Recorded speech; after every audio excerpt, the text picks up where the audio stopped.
Continuamos en el Gira Noticias, seguimos en conversación con el profe, estuvimos charlando un poco de la coyuntura política, yéndonos por las ramas, alpargateando, como no podía ser de otra manera. Exactamente, ya esto es una historia sí, ya empata directamente, ya Sí, revolvíamos sí, sí. alpargata en el mundo de la incoherencia, pero Bueno, no, digamos, está bien, eso es lo que estamos tratando de que la cosa pueda. Hoy tenemos que recordarlo, que ayer fue una fecha conmemorativa y justamente ahora que se vienen tiempos difíciles y que tenemos que defender los derechos, hay que demostrar que los derechos se ganan y no se regalan, y que a veces no importa a quién tenés arriba, sino tenés que fijarte con quién te alías. exacto. Bueno, y el momento histórico en concreto es mitad del siglo XIX prácticamente. Había ingleses, había franceses y una soberanía. Por ahora, no sé si Argentina para ese entonces, pero había algo que defender y bueno, se lo reivindicó por supuesto muchos años después, pero fue una jornada que vos me tenés que describir si es heroica o no, si es exitosa o no, porque sé que hay dudas. Exactamente, no vamos a ser como el gorila de Luis Alberto Romero que dice, no sé qué conmemoran porque que yo sepa es una derrota. Malvinas también fue una derrota y sin embargo, viejo, quedó demostrado que los derechos se ganan, no se regalan. Y Sí, que el que no pelea por lo que le pertenece no merece tenerlo. Y uno en eso no tiene, que eso es lo que hablábamos anteriormente, Gerardo. Cuando uno tiene que defender algo, no puede medir el resultado de la lucha, tiene que pelear por ese derecho. Como sí, me profe. enseñaba a mí un oficial de la Fuerza Aérea, si vos vas con tu madre y te ataca una patota, vos no podés calcular si vas a ganar la pelea, vos tenés que pelear.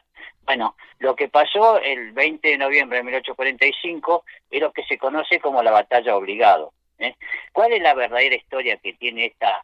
¿Qué hay detrás de esta vuelta obligado? Lo digo porque hay dos interpretaciones. Los liberales, como los que nos están gobernando, nos van a gobernar ahora, Ajá. dicen, bueno, no es un derecho porque es un egoísmo de Buenos Aires que le importaba cobrar los impuestos de las mercancías que iban a vender, o porque las querían vender ellos, revenderlo al interior. Es verdad, pero eso no quiere decir que por esa razón vos tenés que permitir que se te metan camiones extranjeros en las rutas sin que paguen algún derecho o sin por lo menos pedirte permiso. ¿Y cuál es la historia de la vuelta obligada? Esta batalla que tuvo lugar en 1845 en el río Paraná, mira, Gerardo, se la considera uno de los momentos más importantes en la historia argentina. ¿Por qué? Porque ¿qué es lo que realmente sucedió aquel día de noviembre? La vuelta obligada es una confrontación entre las fuerzas argentinas de la Confederación Argentina, cuando gobernaba Juan Manuel de Rosas, y las fuerzas francesas e inglesas que buscaban imponer el libre comercio en el río Paraná. En esta época del liberalismo económico es donde se resaltan estos valores. A pesar de que las fuerzas argentinas estaban, digamos, en mucha desventaja, Gerardo, lograron resistir con mucha valentía y determinación. La batalla no fue un solo día, como se cuenta en la historia. La batalla duró varios días y se libró en condiciones extremadamente difíciles. Digamos, los argentinos que lucharon contra los barcos enemigos, que eran mucho más grandes y mejor armados, porque de los 80 habían 20 que eran 20, con más o menos 20 barcos de guerra que estaban perfectamente pertrechados. Tanto los ingleses como los franceses tenían un tipo de artillería de estrías con una precisión los disparos. Sin embargo, como pasó en Malvinas, no se lo llevaron de arriba. Y esta fecha tiene que ser recordada por la siguiente razón. Hubo aliados en la historia, en este periodo histórico, hubo gente que fue héroe y que sin embargo, por tirar a un gobierno, como fue el caso de Lavalle, por ejemplo, no solamente que fusiló a Dorrego, sino que llegó a aliarse con el enemigo francés y masacrar pueblos y dar discursos y decir, aquel que no esté con nosotros hay que eliminarlo. ¿Viste? Bueno, esas son las cosas que hay que resaltar. Yo puedo estar en contra de mi ley, Gerardo, pero Sí. no por eso me voy a aliar con los chilenos o con los ingleses. Eso hay que tenerlo perfectamente claro. Yo puedo estar muy enojado con lo que hace la señora vicepresidenta, pero la señora Cristina estoy diciendo, ¿no? Pero no por eso si me pide, bueno, esto es lo que pasó para que se den una idea, Gerardo, para que tengamos una idea de la analógica. Es como si hoy en día nos dice, va a pasar la flota norteamericana por el estrecho Magallanes, hay que frenarlos para que no pasen. Y estos valientes cumplen con la misión. ¿Te imaginas una batalla épica en la que un grupo, digamos, de valientes que luchó contra un ejército invasor para proteger la tierra, proteger la gente? Esto es exactamente lo que sucedió en la batalla de la Vuelta Obligado. Fue una de las gestas más heroicas en la historia argentina. Hay que entender cuál es el contexto. En 1845, una flota, digamos, francesa, inglesa, combinada, intentó tomar el río Paraná, ¿viste? Que era una importante vía de comunicación para el comercio en esa época, más que ahora. Y bueno, hubo un grupo argentino que no se dejaron amedrentar y se enfrentaron a estos poderosos invasores en una batalla que duró varios días. No fue solamente desde hoy. Los detalles de la batalla, no sé, preguntame vos, yo lo comento. Sí. Y ahí hay que resaltar un prócer que no se lo comenta, que es Lucio Mansilla, el sobrino de Juan Manuel de Rosas. El escritor, que peleó en sí. El escritor de Una excursión a los indios ranqueles. Exactamente, un tipo que aportó, se lo tendría que valorar más, por ser el primero que se acerca a los indios y habla de los indios. Eso me hace acordar mucho en la actualidad cuando hablan de los presos, ¿viste? Sí. La gente que está en la cárcel, por algo está. Primero, en la cárcel están los que no tienen plata, Gerardo, porque el que se puede pagar una fianza se las toma, ¿viste? Y si no, te podría dar ejemplos que no vale la pena recordar. Y segundo, para hablar de ellos tenés que estar cerca de ellos, ¿viste? Claro, ahora, el tipo, más allá de su parte literaria, que creo que es la que mejor se recuerda, en esta jornada se vistió de heroísmo, y tengo entendido que todo esto pasaba en San Pedro, el lugar de la ensaimada, ¿no? Exactamente, porque la localidad Obligado es un lugar muy insignificante, era un lugar lleno, inclusive un lugar que ahora está lleno de cuevas, interesante que se pudiera ver. Era una especie de castillo en la localidad Obligada que no tuvo prácticamente desarrollo urbano a tal punto, pero es ahí en San Pedro, en la tierra de la ensaimada, y que dio muchísimas personas de valía, dirán los españoles, que tuvo esta... mira, la batalla de Obligado, Gerardo, a pesar de que fue una derrota, es un símbolo de la lucha por la independencia y por la soberanía del país, ¿viste? Ajá. Más allá de todo, ¿viste? Más allá de los resultados que pudo haber tenido. Aparte fue una lucha muy despareja, muy despareja, porque nos enfrentamos, te repito, es como si hoy en día la flota norteamericana pasa por cualquier río, no pasa por el mismo Paraná, ponele, quiere llegar hasta Paraguay y hay que frenarla, ¿viste? Exactamente sí. Lo mismo. Hay que entender que nosotros no teníamos nada, teníamos 4 baterías nada más, con aproximadamente una punta, ahí tenían 22 buques de guerra, 400, nosotros teníamos 4 baterías, que son aproximadamente, cada batería, cada una tenía nombre y todo, más o menos 30 cañones, recién me das cuenta. Wow. Los ingleses y los franceses tenían casi 500, más de 400 cañones tenían. No, es una locura. Claro, nosotros teníamos 2.000 soldados que... Aparte de Rosa había hecho toda una preparación militar en todos estos días, pero ellos tenían casi 1.000 soldados de combate perfectamente pertrechados. Es más, se los trató de parar colocando 24 barcazas en un tramo, que era de 800 metros, le pusieron 24 barcos, una cadena. En los primeros instantes, a las 9 de la mañana, arrancó el combate. Y Lucio Mansilla era un veterano de guerra, es un tipo que estuvo en la invasión inglesa, después estuvo en el sitio de Montevideo, en el cruce de los Andes, la participación de los combates, después fue gobernador de Entre Ríos y después participó también en la batalla de Ombú, la guerra con el Brasil. Así que en 1845 lo agarró ya bastante fogueado, ¿viste? Y, profe, ¿no estuvo también después en el Paraguay, en la Triple Alianza? Sí, bueno, pues es otra historia. No, pero digo, el tipo evidentemente era un experto en este terreno de las armas y bueno, preguntándote cuestiones de guerra. Mira, Lucio Mansilla era un playboy, Gerardo. Era un tipo que podía comer con los indios carne de potro como poder comer en los lugares más finos de Inglaterra y Francia. Sí, sin embargo, ese fue el valiente que dirigió la comanda. Además, terminó herido, con una herida en las costillas bastante seria. Ahora, profe, estamos hablando, por lo que me venís describiendo, de tropas francesas e inglesas, una batalla naval, por lo que entiendo, pero digo, del lado de... No, perdón, fue un combate de artillería primero, sí. De fusilería después. Cuando logran romper, digamos, el capitán Hope con una tropa bastante... tipo como hoy serían los Royal Marines, logran tomar el barco y romper las cadenas. Primero le mandaron tres barcos nuestros, lo hicieron pomada los 3 botes, avanzaron. Aparte, un detalle tecnológico importante, si bien eran barcos a vela, habían 3 o 4 barcos a vapor también, de guerra. Y cuando el capitán Hope logra romper las cadenas, una vez que pasan, la artillería les hace un fuego tan nutrido, artillería de última generación, Gerardo, con balas con sistema de estrías, que después después en la guerra del opio hicieron desastre con China. Bueno, ese mismo tipo, bueno, después desembarcaron, y después del ataque de artillería, el combate de fusilería terrestre y naval, hubo 2 desembarcos, ¿viste? Un desembarco, el primer aliado bajaron más o menos 400, como 200 marinos ingleses y 150 soldados. Teníamos 180, 200 marinos y después 150 soldados ingleses, y en la segunda oleada bajó toda la infantería francesa, y fue una carga. En esa época la Argentina, si bien ya existían fusiles de percusión, se tenían muy pocos fusiles de percusión, ¿viste? Eran todos de mecha, tenían un alcance de 50 metros nada más la fusilería nuestra, Claro. así que la mayoría de los combates se libraron al arma blanca, ¿viste? Sí, y en ese aspecto, las tropas, ¿de qué lado eran las nuestras? Digo, obviamente mucha tropa bonaerense por el lado de Rosas, pero había gente de otras provincias. Bueno, aunque en esa época hablar de provincias... No, muchos de los que reclutaron eran santafesinos, Gerardo.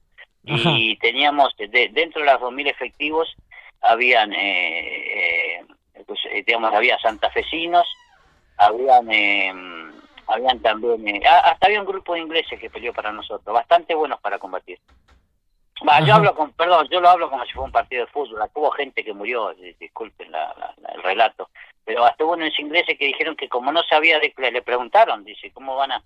Y como no está declarada la guerra, eran tipo irlandeses, ¿no? Les gustaba la rosca, y de hecho cuando se bajaron, los desembarcos fueron bastante repelidos. Y en ese punto es que Lucio Mansilla termina herido en las costillas, ¿viste? Ahora, me estás hablando de un combinado entre bonaerense y santafesino. ¿También jugaba a favor el conocimiento del territorio que debían tener los nuestros frente a capaz estos tipos que habían surcado ya esta zona? Sí. Claro, ahí está ventaja de tener un veterano de guerra como Lucio Mansilla, porque él instaló las baterías en forma estratégica y sabía que no tenía demasiado alcance ni potencia de armamento, ¿no? En las cuestiones netamente militares, pero sí tenía un conocimiento del terreno acabado, y que es lo que hizo esa batalla épica. De hecho, tenía cañones, 4 cañones de casi 50 libras, ¿viste? Así que no era mucho, pero la ventaja que tenía era el conocimiento del terreno y la posibilidad que las primeras descargas de artillería aliadas, por darle un nombre a los anglo-franceses, pasaban de largo, y la segunda, es más, los primeros tiros rebotaban contra los barrancos de la vuelta obligado. Sí. No, el terreno fue bien elegido. Lo que yo más valoro, Gerardo, es que cumplieron la misión. Yo te repito, es como si yo puedo detestar, viste, el gobierno, pero que me den la orden de resistir imagínate esto que te estoy diciendo, va a pasar la 7ª flota estadounidense por el estrecho de Magallanes, y nosotros con la artillería que estos 20 años de gestión nos dejaron, resistir al enemigo. Sí, y después resistir el fuego de la artillería, la cohetería y después el desembarco. Bueno, todo esto los llenó de gloria a estos combatientes, que te enseñan una cosa que a mí me enseñó este oficial bueno, los resultados se supo, ¿no? El comandante Lucio Norberto Mansilla terminó herido, aparte tenían, qué sé yo, tanto el francés Trejuar, como, no me sale el apellido, como, digamos, como el inglés, Inglefield, tenían formación bastante bien lograda en la parte militar. Es más, cuando llegó por primera vez en un vapor a Montevideo, después quedó a cargo de la flota inglesa. Profe, ¿cuánto duró la batalla en total? De las 9 de la mañana hasta las 7 de la tarde, y después cada vez que pasó la flota a hacer negocios que iban a eso, porque venían como 80 barcos mercantes, después por cada vez que pasaban se le abría fuego a los costados, pero los ingleses sabían que no había alcance de fuego efectivo. Y digo, repito, los mejores fusiles que se tenían en esa época tenían un tiro efectivo de 50 metros, aunque la munición podía llegar más lejos, ¿viste? Sí, y todo el reclamo inglés y francés era básicamente un pedido de libre comercio y libre navegación, vinculado a la deuda argentina con ellos. Muy buena pregunta, compañero. No, los conflictos habían comenzado en 1838 aproximadamente. Primero los franceses no habían bloqueado porque querían tener los mismos derechos que tenían los ingleses. Había una discusión que se había querido meter al servicio militar a los franceses, pero más la prensa que otra cosa. Y después querían hacer negocios con traidores del interior. Hay dos lecturas. Los liberales te van a decir esto fue una hipocresía porque Buenos Aires no permitía que los barcos directamente negocien con las localidades del interior, con Paraná, con Corrientes especialmente. El emporio económico era Corrientes en ese tiempo, no tanto Entre Ríos. No dejaban que los ingleses y los franceses llegaran con sus mercaderías al interior directamente sin tener que pagarle impuestos a estos egoístas porteños. Y que a su vez también es cierto que es posible que ellos hubieran retenido la mercadería para revenderla. Pero eso no implica que por eso yo tengo que permitir que se me meta un avión, aterrice y me venda la mercadería directamente y me pase por arriba, ¿viste? Claro, el límite es la soberanía y por eso está... Perdón, Gerardo, no lo estoy explicando bien, hoy la mañana se me pone terrible, pero no lo estoy explicando bien. Los barcos querían arribar directamente a los puertos del interior. Y ellos querían la libre navegación, meterse en un río nuestro sin pedir permiso, porque el Paraná es un río interno. Eran bien de Milei los muchachos. Claro, es lo que ahora nos va a tocar, ¿viste? Pero qué bueno que el porteño que pueda comprar una guitarra importada porque tiene la posibilidad de hacerlo, se va a encontrar, se va a sentir la gloria, ¿viste? Claro. O ahora cuando venga todas las prótesis que este gobierno imbécil no nos permite tener para un cambio de cadera, se va a sentir aventurado. Lo que no te dicen que eso lo vas a tener que pagar vos, hermano. Sí, completito. Que la prótesis de cadera se la van a poner a tu abuela porque vos vendiste tu auto. El que no tiene auto... O tu riñón. O tu riñón, profe. Bueno, estoy dando un paso más, ¿no? varios pasos. Parece a mis alumnos, ¿viste? Ya se me está poniendo morboso. Así que... Bueno, pero entonces, digamos, fue la continuidad de ese bloqueo francés, la insistencia en esto de la libre navegación. Y mi pregunta es, ¿a las provincias seguro les convenía esta libre navegación? ¿No pelearon para el lado francés-inglés contra los porteños? ¿No es también esto una defensa porteña santafesina en contra de las provincias y solo a favor del localismo porteño? No hubo, digamos, hubo algunos que pelearon a favor de los... Lavalle fue uno que en algún momento llegó a hacer con tropas francesas masacrar pueblos, sí, Gerardo, esa parte no quería contarla. Claro, pero es que ese es el tema, se llama Día de la Soberanía... Es la crítica que yo hago, Gerardo, yo puedo estar enojado con la señora Cristina o enfurecerme con este rayado de Milei, pero no por eso voy a aliarme con los ingleses o con los chilenos o con no sé quién más, pues no tenemos los brasileros, seamos más equitativos. Bueno, y Alberdi, a quien, digamos, Alberdi es en este momento el padre de la patria, el verdadero héroe de la Argentina, porque es el que arrancó con las ideas liberales, y Alberdi defendía a Lavalle en esta clase de crímenes porque él decía que él representaba los valores de la humanidad, la ley de naturaleza de la humanidad que estaba siendo violada por la tiranía argentina, y si era necesario avanzar sobre los pueblos y destruir su autodeterminación hacía falta porque tenía que imperar el liberalismo y los derechos humanos por sobre todo. Es la misma excusa que usan los yanquis cuando quieren invadir Libia, Irak, Afganistán o los países que vayan a invadir en tiempo reciente. Entonces es un peligro, obviamente. No nos vayamos al mambo, Gerardo, no por eso defendamos a Hamas, a Hezbollah, a ISIS, toda esa basura árabe que está ahí, toda esa basura musulmana, perdón. Sí. Y no nos olvidemos que hay 21 argentinos metidos ahí y un bebé de 9 meses preso. Que eso me duele en el alma, Gerardo. Yo te puedo jurar que no conozco ahora el ejército porque estoy muy retirado, pero conocí a mis superiores y si fuéramos un poquito serios, aunque no tengamos artillería ni misiles, no sé cómo estarán las cosas, que eso es lo que hizo durante 20 años este gobierno de miércoles, pero pues yo te puedo jurar que vos podés juntar 30 voluntarios comandos y estarían encantados de participar en la Franja de Gaza y morirían por rescatar a esos 21 argentinos, que son cosas que este gobierno se encargó de ensuciar en nuestras tropas, ¿viste? Lamentablemente. Acá pasa lo mismo, esto fue lo de la flota, la victoria de los franceses y los ingleses fue, como se dice, una una victoria pírrica, porque después, porque a pesar de se encontraron con la decisión de la fuerza la defensa, los unitarios no lograron imponerse, y bueno, el ejemplo más claro, que otra cosa que no hablamos acá, Rosas tenía perfectamente comprado todos los diarios de Inglaterra y de Francia también. Pero, profe, entonces, se ganó en las armas, se perdió en el escritorio. ¿Eso le pasó a los ingleses y los franceses? No, ya digamos, se ganó las armas, pero se perdió en la caja chica. Hasta el efectivo no se vendió en lo que se esperaba. Vendieron, hicieron buenos negocios, pero no como lo que ellos esperaban. Claro, por eso se ¿Viste? fueron y no volvieron más, digamos, porque dijeron...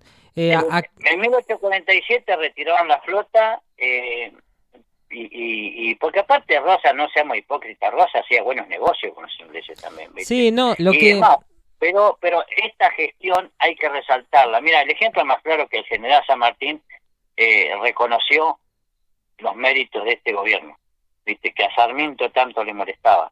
Sí, la famosa espada de San Martín que él se la entrega a Rosas. Exactamente, a Lucio Mansilla y a Rosas le escribió una carta cuando estaba, creo que en Italia, me parece, que te conmueve como San Martín era milico, no era un tipo, no era un poeta, ¿viste? Y sin embargo tuvo la capacidad de escribirle una carta felicitando a la gestión que tuvo Juan Manuel de Rosas, y mandarle el sable de él, el Corvo. Es un sable que él había comprado especialmente para él en Inglaterra, viste, seguramente. Claro. Y en reconocimiento digamos, a la postura, al ideal, viste, Sí. que tuvo de todos modos, Gerardo, la diplomacia de la Confederación Argentina que gobernaba Rosas tuvo mucho éxito fuera, mucho éxito. Sí, a Rosas. Había gente como, digamos, los unitarios se enfurecían, Sarmiento se enfurecía, por ejemplo, cuando iba a Europa, y en Europa le hablaban bien de Rosas, ¿viste? Era algo como Menem, ¿viste? Claro, pero en líneas generales, profe, cuando las libres fuerzas del mercado se expresaron y hubo esa libertad de comercio conquistada a los palos, se desilusionaron evidentemente porque vieron, bueno, no era tanto el negocio y se terminó desactivando toda esa libre navegación. Digamos, no hizo falta por lo que estás diciendo. Hubo dos cosas. Primero, no pensaban encontrarse con la resistencia armada, ¿viste? Y en todo caso se creía que era pasar y nada más en 2 horas. Y segunda, no se hicieron las grandes ventas que ellos tenían planeadas, ¿viste? Sí. Es una victoria pírrica por parte. Pero repito, lo que hay que resaltar, y es siempre el mensaje que yo le he dejado a mis alumnos, es que por más que no esté de acuerdo con quien dice los destinos de tu patria, vos no te puedes aliar con el enemigo, ¿viste? Sí. Y bueno, segundo, repito, cumplir con la misión sin importar los resultados. Así como mis jefes cumplían los contraataques en Malvinas sabiendo las desventajas, acá es exactamente lo mismo. El ejemplo que yo siempre doy es este. Imagínense que nosotros tengamos que frenar a la 7ª flota norteamericana en cualquier lugar con lo que tenemos. Bueno, eso hicieron ellos. Sí, profe... El señor Lucio Norberto Masilla, el más grande de los héroes que pudo haber tenido la patria, cumplió la orden. Y Rosas fue coherente con sus prácticas. En lo económico, los liberales te van a decir, esto es una fantochada porque lo que quería Buenos Aires era retener esas mercaderías para revender al interior. Es verdad, pero no por eso vos tenés que autorizar el libre albedrío, que se te meta quien quiera, ¿viste? Claro, me queda claro... La hipocresía del liberalismo, Gerardo, porque los norteamericanos te dicen, acá tienen, yo he escuchado algunos tipos que me hacían hervir la sangre diciendo, en Argentina tiene un empleo demasiado protegido, acá no se puede negociar libremente. Pero cuando vos te querés meter en Norteamérica te cobran impuestos y no te dejan entrar directamente. Sí, como decía Massa, ¿cómo le cuesta a Techín vender acero en Estados Unidos, no? Digo, ahí tenés el mejor ejemplo. Pero sencillamente cualquier producto nuestro no entra en cualquier mercado, ¿viste? Porque hay barreras aduaneras, hay barreras impositivas, ¿viste? Exactamente. Bueno, acá pasaba exactamente lo mismo. No hay que confundir el látigo con el verdugo, claro. Bueno, profe, un gusto esta charla. Yo las últimas dos cosas que tengo para decir es, por un lado, que estuve en el lugar de la batalla, estuve en San Pedro, y la verdad que vos mirás el lugar y tenés ese barranco de piedra arbolado, ese pantano que es realmente toda esa zona y la temperatura, el calor enorme que hace ahí, y la verdad que mejor elegido imposible, porque... Bueno, lo que hizo Lucio Mansilla es colocar baterías en ese barranco, colocar en el otro lugar, y él se quedó en la emplanada de abajo. Él se quedó ahí para dirigir los combates terrestres. O sea que se quedó en la zona más abierta a la línea de tiro, te digo. Sí, sí, se quedó. Aparte, bueno, aparte Rosas en esa época cada pueblo le hacía practicar un dispositivo de combate. Sí, sí, era un pueblo en armas. La mazorca te lo No, demuestra. no solamente San Pedro, todos los pueblos de la ribera, Sí. todos los pueblos. Bueno, era la época de las milicias, profe, las milicias rurales, que no era un ejército... No, pero digamos, cuando surgió este conflicto, Juan Manuel de Rosas, el tirano, decía en esa época, hizo que cada pueblo por donde podía pasar la flota, a una determinada hora hicieran simulacros de combate. Todos los hombres se disponían a agarrar las armas y se hacían un dispositivo de resistencia armada. Sí. Todos los hombres. ¿Sí? Bueno, y después, vos cuando eras chico, esta fecha, ni pena ni gloria, ¿no? No se hablaba de esto. No, vos sabés que no. Como Malvinas. Viste que Malvinas los primeros años que volví, Claro, los 80. Alfonsín, Gerardo no le los radicales tan dolidos que están, nos mandaron al olvido, hijo. No Sí. se habló nada de eso.